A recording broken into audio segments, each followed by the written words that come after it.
Y'all, I done made it home. Took off my motherfucking clothes. And put on me some pajamas. I know I look a mess, but trust me, when I need to get it up, I get it up. But I want to finish the story because the video cut out. And I'm gonna be doing some work on my computer while I'm talking to you.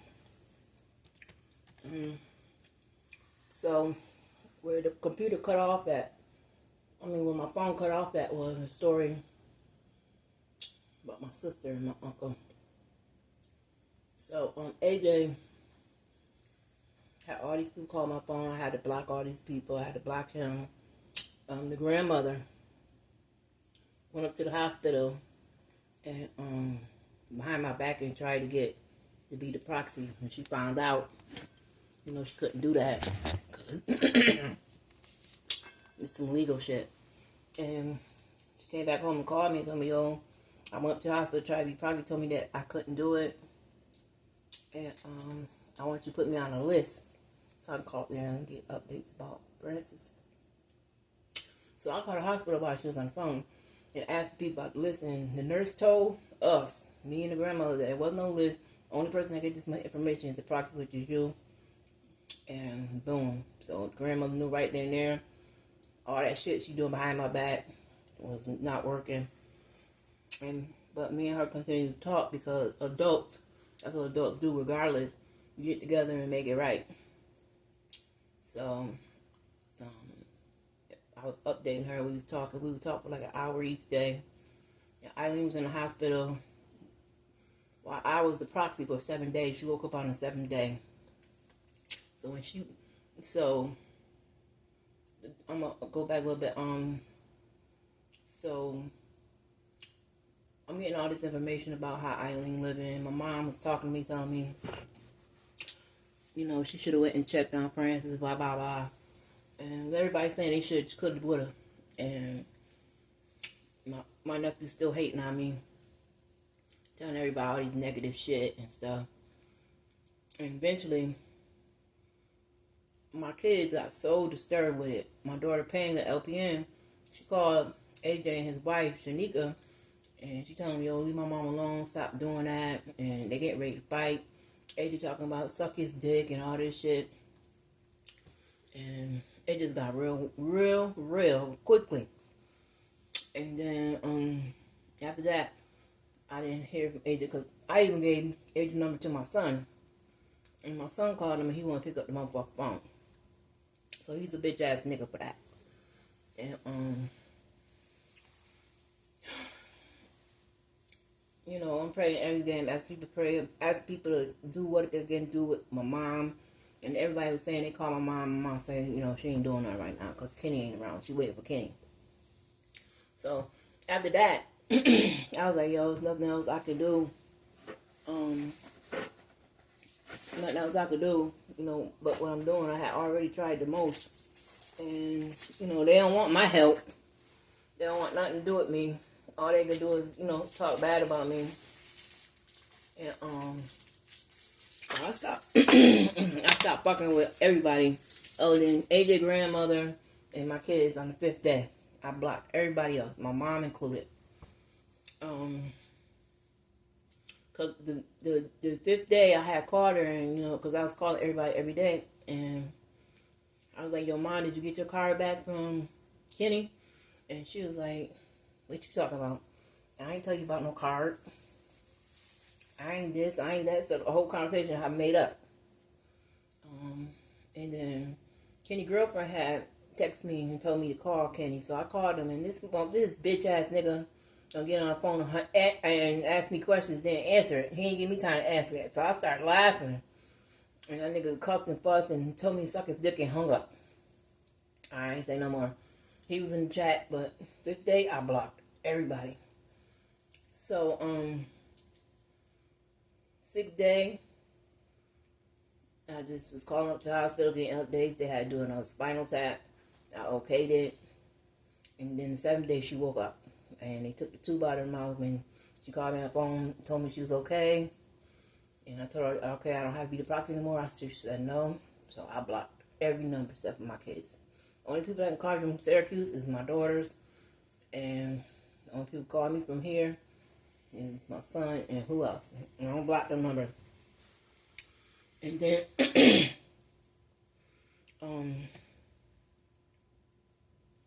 it just was a stressful time for me because everybody was doing stupid shit. They just doing stupid shit, and I was like, I don't understand. I really don't understand why y'all acting like that, but it is what it is. And, so after the 7th day, and I had blocked them, my phone was quiet. Everything had calmed down. My uncle still wasn't buried, but it wasn't my problem. My sister ended up going to a nursing home because remember, I'm sorry, on the 4th day, I had called the social worker and the caseworker and told them the straight story, straight up, no chaser, 100% told them everything I knew. And I told them, her safety is my concern, and she need to go to a nursing home, and y'all can make that happen so she won't, be back in the hospital because she done been to the hospital twice. And I just told them everything. And so that's why Eileen's in a nursing home right now, because of me. But it's only for her safety, so she gets something to eat, so she can she could be well, because she wasn't well. So that's the story of what happened, and I just been doing good. I'm walking into my purpose. I'm doing what I gotta do for me now, because it's only me. I'm here alone on Thanksgiving. I don't feel sad about it. I'm good with it. I'm about to work on my stuff for Black Friday to get it on my website to sell. And I want y'all to please, please, please go to my YouTube and subscribe to that. I want you to tell your friends to subscribe. I want you to purchase something on my website. And when I bring that merch out in January, I want y'all to please, please, please purchase that. We're going to kick it from there. 1 year. 1 year. I'm walking in my purpose for 1 year. And the greatest accomplishment that I've had, I know it's not going to be big to you, but it's big to me, is that, excuse me, the apartment complex that I live in, they sent me a letter with the header and everything, saying that they would gladly offer me to stay there another lease. So they wanted me to renew my lease because I'm a perfect candidate to live in their apartments. And I was like, wow. This is the first time I ever had that happen, because for the time frame that I've been here, we paid our rent on time, no problems. We don't have no issues here, no complaint, none of that. So the maintenance crew is really good. So me and my son actually signed a lease, and we'll be here for another year. So I got a year to change my life, get my credit score up, and then find my own place, because I'm not going back to Syracuse. I love my kids and I love my grandkids, but I'm not going back. They got to come down here with me, because I'm walking in my purpose in Atlanta. This is the number one place to be an entrepreneur. And so in December, I'm going to a conference, and Judy from DeBrat is going to be the main speaker. So I'm going to see that, and I'm going to let y'all see that. I've been going to a few conferences lately to get, because I switched from that coach to where I'm at now, and I'm doing so much better. I'm learning so much stuff. Yeah, so that's my update. I've just been going to therapy, getting that right. Got to get mentally healthy. It's 90% of the work is that mentally. You got to have the right mindset. And so I am getting that done. What the fuck else can I tell y'all? like y'all come along with me for this journey. I know I done said it many times. I need to be more active on my YouTube, and I'm about to do that because I need to tell my story. I'm writing the book. My son, when we was walking, told me to write the book and gave me the title, so I'm gonna use that title. So I'm gonna get that book done in 2025, sometime in 2000, definitely. But my merch will come in January. I'm getting that done now. And, just getting it all together. I pay these taxes. We'll get back on track. But I'm just chilling, y'all. I'm trying to get healthy. I finally am over half of the stuff I was going through. P.S. Post-traumatic stress disorder is real. Anxiety is real. Depression is real. And I got all of that. And I got abandonment issues. I got trust issues. I'm working through that. And it's a journey. It's tough. It's real.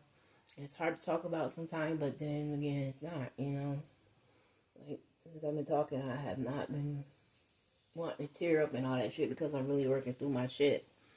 My trauma. Because being traumatized early in my life, 5 years old, to being traumatized 40 years. I got 40 years to compact this shit I got to go through. It's a lot, and it takes time, and you have to be patient. And I'm journaling, and when I journal, it's very angry. So I'm just angry now. So I'm going through all the emotions of mourning and all that shit. My father getting over being domestic violence, getting through not being accepted, being the black sheep.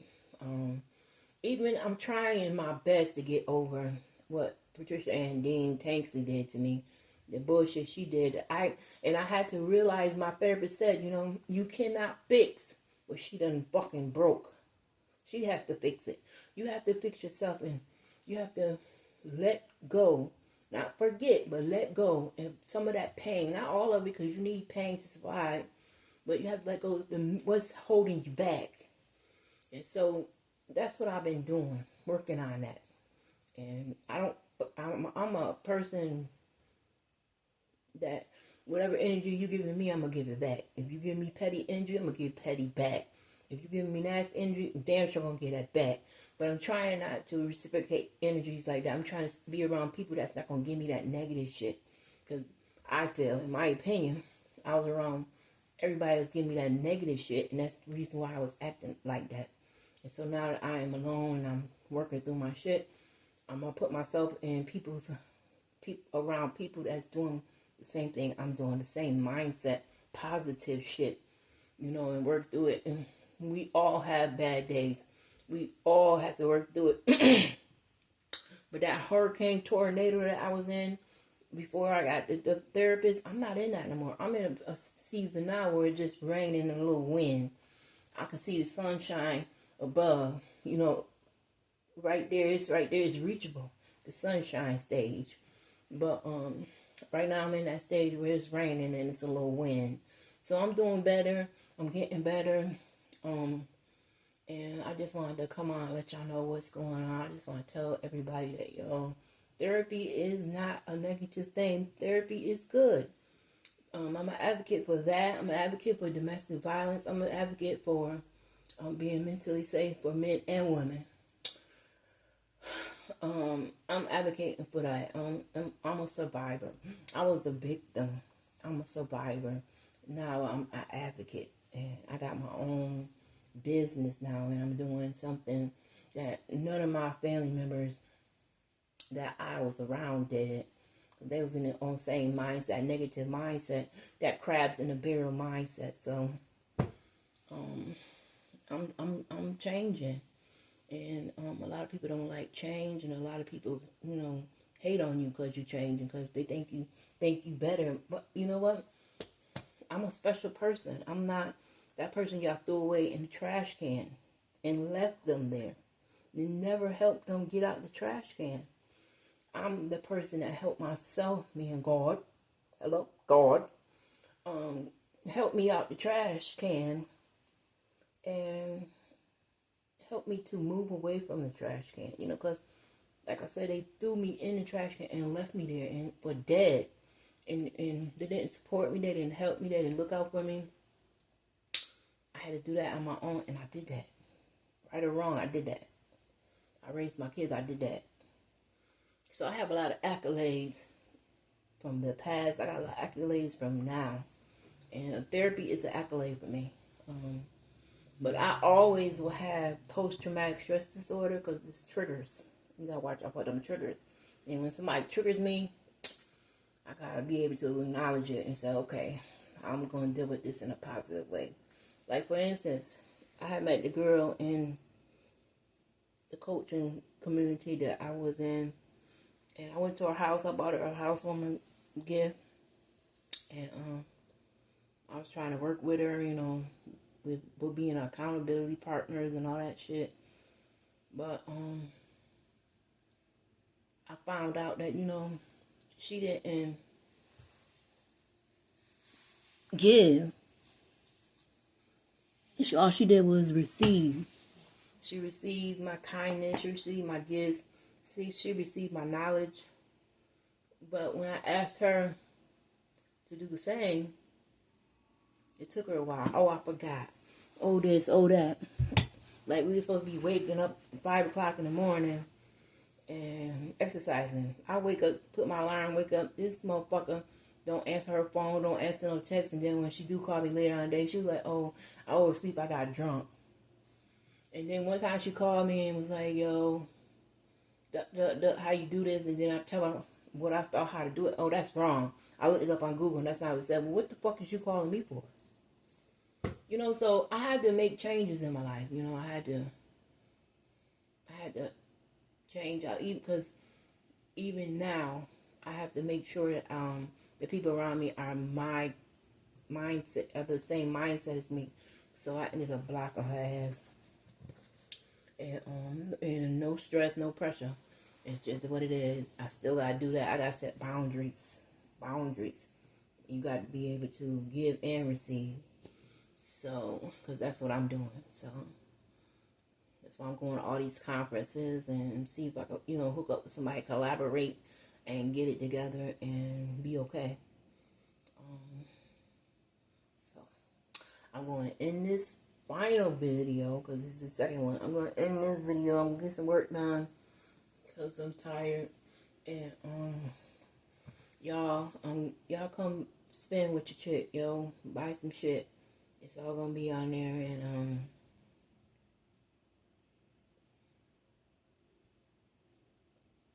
just, you know, support your girl. And I'm gonna do my job because I haven't been doing my job. I was putting videos out and being consistent over here. I'm consistent on Instagram, just not consistent as I should be on my personal page. I've been really focusing on my business page. So yeah, holler at your girl, support your girl. Stay tuned to what I'm doing in 2025. I'm gonna see y'all. Peace.